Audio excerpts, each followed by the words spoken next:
This is Solidarity News on RadioLabour. Hello, I'm Marc Bélanger. One of the lessons that has come out of elections in the UK and the United States is the rise of the radical far right. In Britain, it has resulted in the country breaking away from the European Union and demanding that it be able to implement Labour policies inferior to the EU.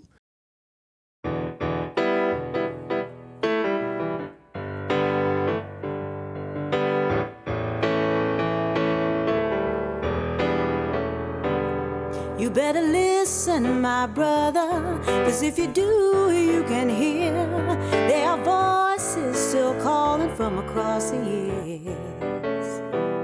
And they're crying across the ocean, they're crying. Dear friends, welcome to the Labor Radio Podcast Network series highlighting the work of our members. The growing network of over 70 shows in 4 countries serves as a one-stop shop for audiences looking for labor content. And it's a resource for labor broadcasters, podcasters, and content producers. My name is Evan Papp, and I produce Empathy Media Lab's podcast on labor, political economy, arts, and culture. We're a proud member of the Labor Radio Podcast Network. Today, I'm speaking with Marc Bélanger of RadioLabour. So Marc, tell me a little bit about yourself, where you grew up, and what led you to organize labor. I grew up in a UAW family. My father was on the line at the Ford plant in Oakville, which is just west of Toronto. He worked there for 25 years.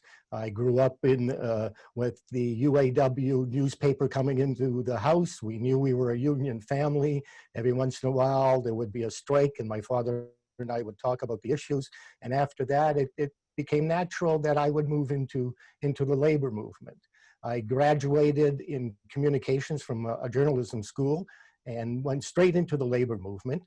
I was assigned to work in a little team that was supporting strikes. The team consisted of a researcher and a communications person and a representative who was the negotiator.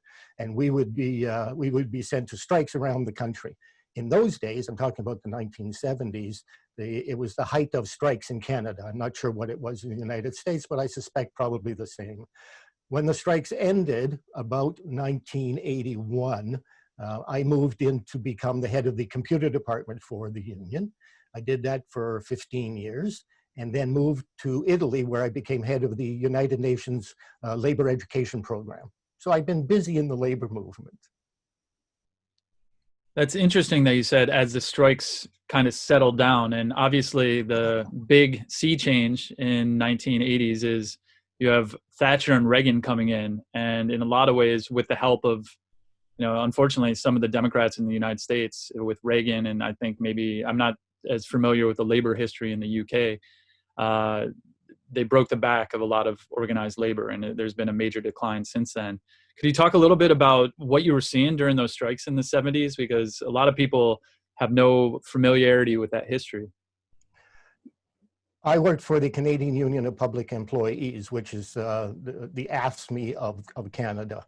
And in those days, there was a lot of migrant labor being used in public services, such as hospitals and school boards and such. And the pay was very low. The working conditions were horrible.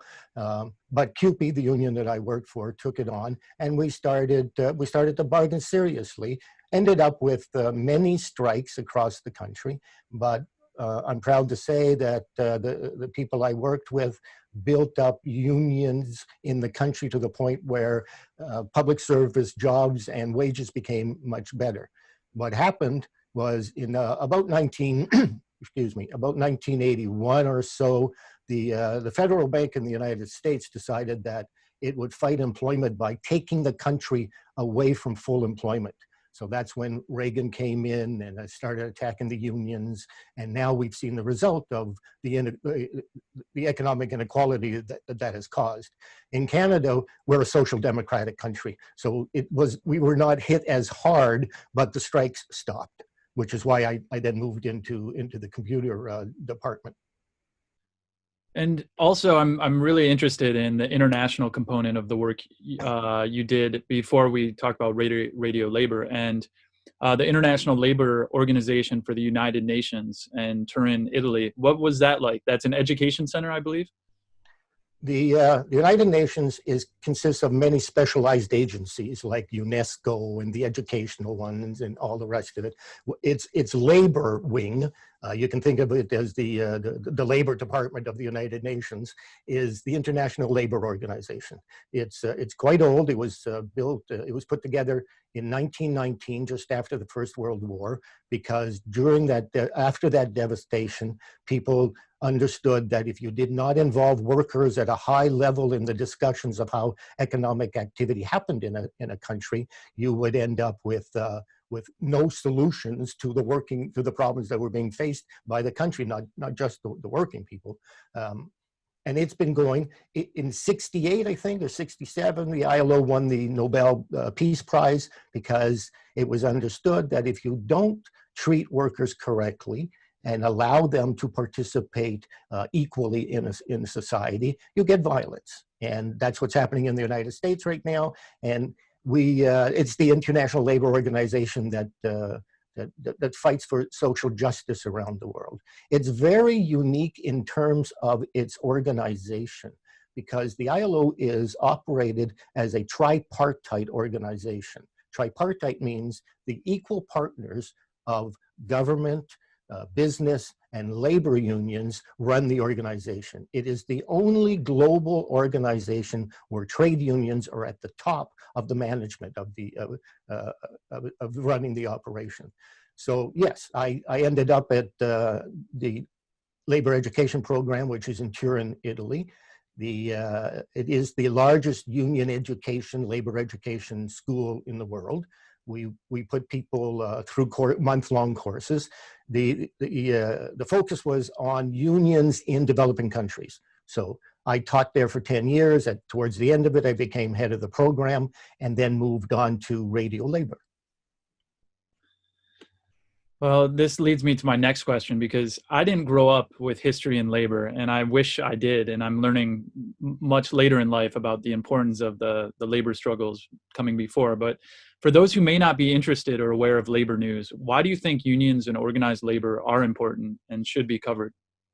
Well, we could talk about this for a long time, and I'm sure the people who are going to be watching this understand the basic arguments: justice in the workplace, economic inequality, the kind that is in both our countries and is causing the kind of conflict that is now occurring. But the major point is that labor unions allow progressive ideas to be articulated.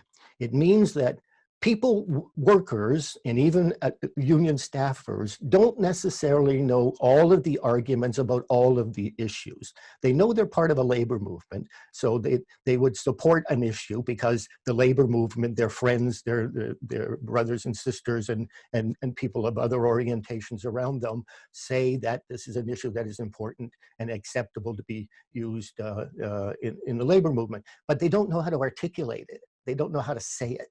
And if you don't articulate, if you don't say it, you can't build it into your practice. So that's why radio is very important, because when I listen to you and others on the podcast network, they are actually they're putting forward the arguments, and that allows people to say, oh, that's why I believe in that. And that's extremely important. So could you talk a little bit about RadioLabour and why you wanted to start this show and in the format that you're doing and what it's about? As I mentioned at the start, RadioLabour is the International Labor Movement's radio service. So we produce newscasts of 5 minutes, Monday to Thursday. And then on Friday, we do our World Report, which is 15 minutes. We assign reporters to go to conventions and cover events around the world, and then we put them into our radio programs.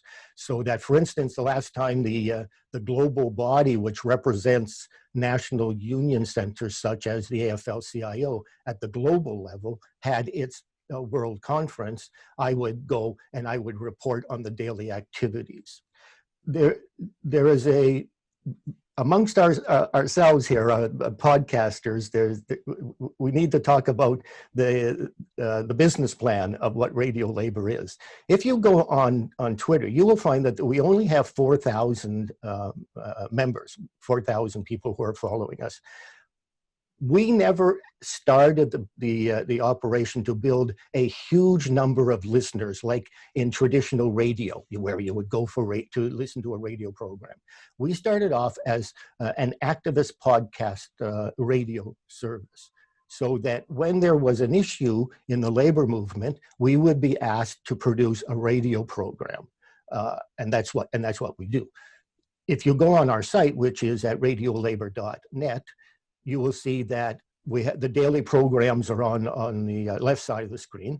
But what is most important is the features that we do as we go along, and you'll see them on our site. So it's a way of keeping the issues alive. The problem with labor news is that it's not like CNN, where the story is over in a half an hour and tomorrow you move on to another story. In the labor movement, the stories last for a long time. So you have to build a mechanism where your radio, your podcast, your programs exist for a long time and are interesting enough for people to go. So, for instance, we have a strike happening in Newfoundland, which is one of our provinces, and we could have done a story and that would be it. But we do activist podcasting. So you can go to our site and see the story about the strike. The reason that we started RadioLabour was there was very little, none, international labor news. There were regional radio programs. In fact, there were 2 in the United States when we started. They were daily labor radio programs in the United States. They died. They disappeared. And so thank the powers that be that you guys organized the podcast network, because it was very lonely for a while there. They were built on the traditional radio formula. They were subsidized. They were funded by the local bakeries union or whatever it was. And once the unions started getting attacked so hard in the States and losing so many members, the unions had to pull back their funding from many projects, and the 2 daily labor radio programs that were in the States stopped.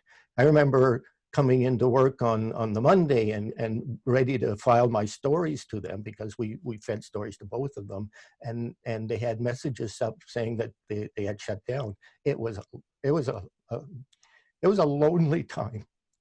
What were the name of those productions? I forgot the name already. This is about 2-3 years ago. Okay. And they were professionally run outfits. They paid their staff, and then they just disappeared. It was very sad. The other reason that we started RadioLabour was that because of globalization, obviously is a major issue for working people. Very few people understand. Let me apologize for that. Many people understand, but it's not well known that the international labor movement reacted to globalization and by building global unions. If you had asked me about global unions 10 years ago, I would say they don't exist. What would happen was that unions like AFSCME or the American Federation of Teachers, they would have organizations called secretariats. And all they were offices where if you wanted to find out about education issues in Africa, about labor, you would send a letter. It would take 2 weeks to get to Brussels, and another 2 weeks to come back to Brussels. And they were underfunded, very little staff. They were called secretariats because it was like the secretariat, the secretary in the offices. That has changed radically. The global unions, there are 10 of them, are now very well funded. They have, I'm making it up, but it's like 10, 15 people in their offices. Many of them have offices around the world, and they have been able to confront the corporations in many ways that we would not have been able to do if we had not built the global unions. So RadioLabour is the podcasting radio service of those global unions. Let me give you an example of what the global unions can do. Please. In 2013, 2,400 young, mainly young women died in the Rana Plaza disaster in Bangladesh. That would normally have, I apologize, 2,400 were wounded, injured, 1,200 died. That would have been a news story in the Washington Post or the New York Times, and it would have been over with. But what the global unions did was a couple of them who had members who do clothing, who do brands, selling in stores and such, they got together and they forced the companies in Bangladesh to actually put in a fund which would help the workers, help unionize the workers, and made a tremendous difference. And that was only because the global unions took the initiative to do that. If we are going to continue in our way of globalization, which we are, we need to build a labor movement internationally, globally, and Radio Labor is part of that activity. Yeah, and if it's going to be transnational capital and transnational executive management boards, you have to have transnational labor solidarity and organization. And I think what you're doing with Radio Labor, the dailies are extremely professional. They sound like the BBC. And that's my Canadian accent. I practice on that. But it's very high quality production, and your features are excellent, and everyone should take a look at that as well. So moving to I want to take a step back on the question, or on how you discussed the collapse of some of these international radio or international productions, and you're helping to fill that space with Radio Labor. But I've heard again and again that there's money in these large unions, yet they've never built their own infrastructure to have their own communication channels. They still rely on external communication with corporation and the MSM mainstream media. Why is that? Why are the unions so behind the curve in getting their message out, at least, and like owning their own media? Well, owning their own media and what's happening these days are two different questions. In the 20s and 30s in the United States and in some places in Canada, the labor movement had radio stations. They had staff. They broadcast labor radio programs, and then of course it died off. But what's happening is the labor unions never kept up that in terms of broadcasting to the public. They turned inside to their members, had some people at what they were called in those days public relations officers. So there were people in the union that would put out the press releases and such. And so there was a dissipation of the labor radio programs that were about. You can't blame them because they were being hit so hard they had to protect themselves.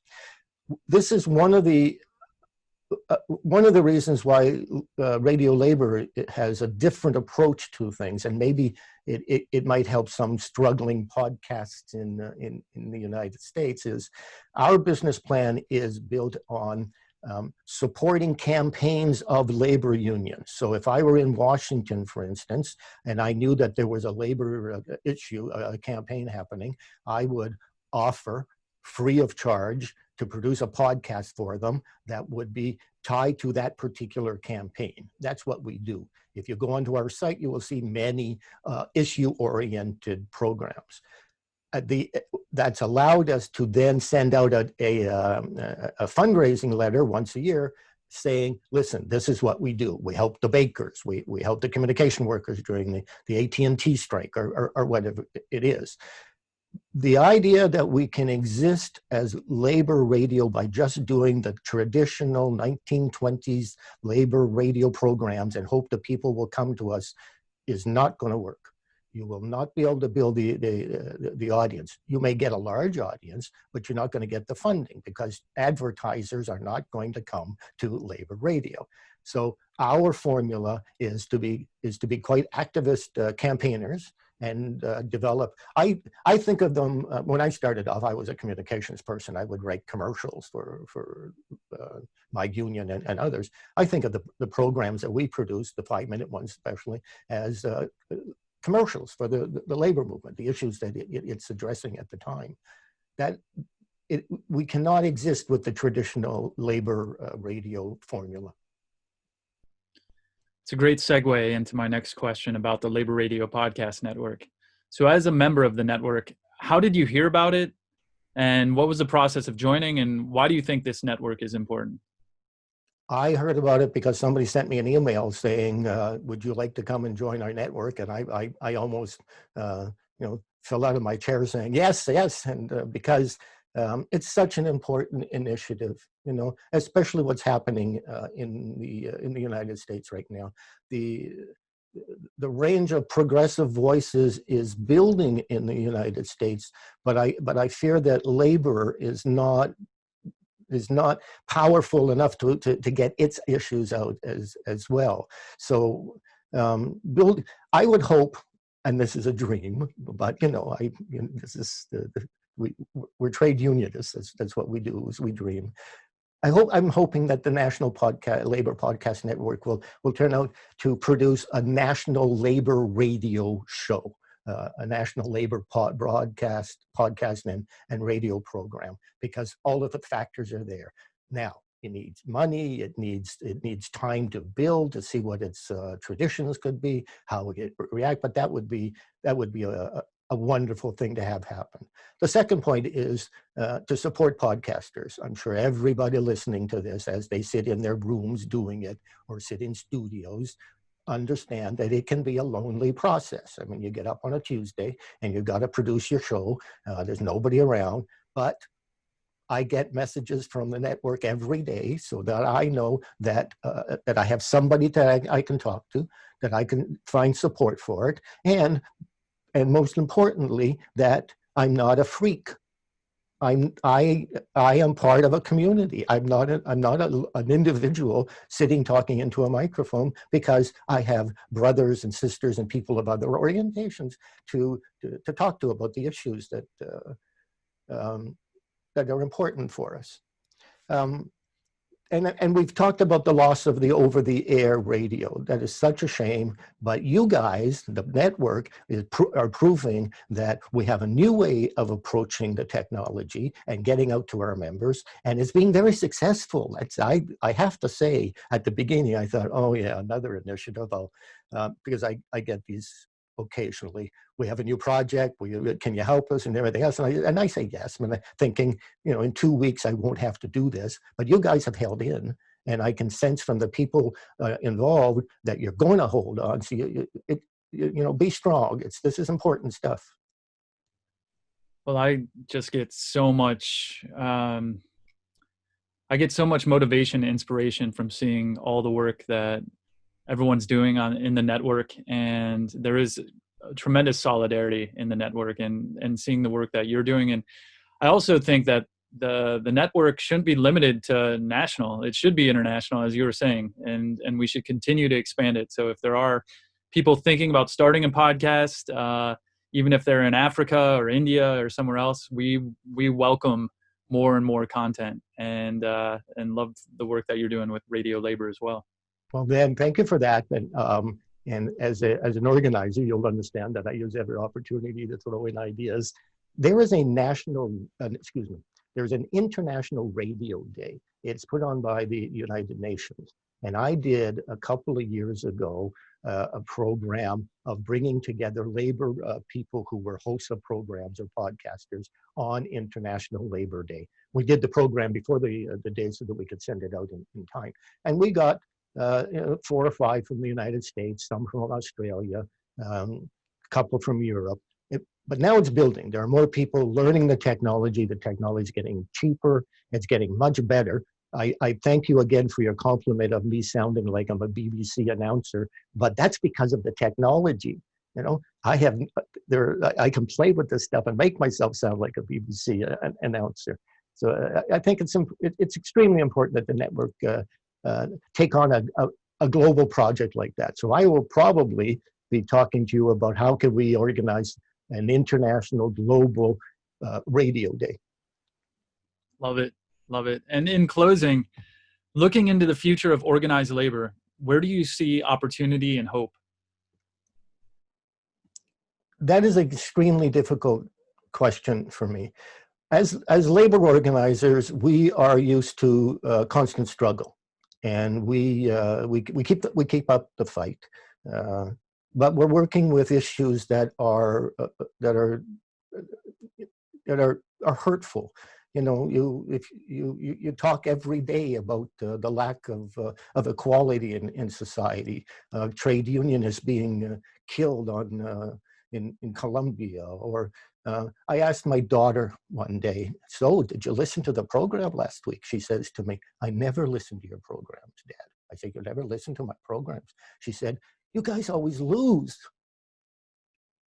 Yeah, we lose, but we keep struggling, and so it's important that we keep up the fight.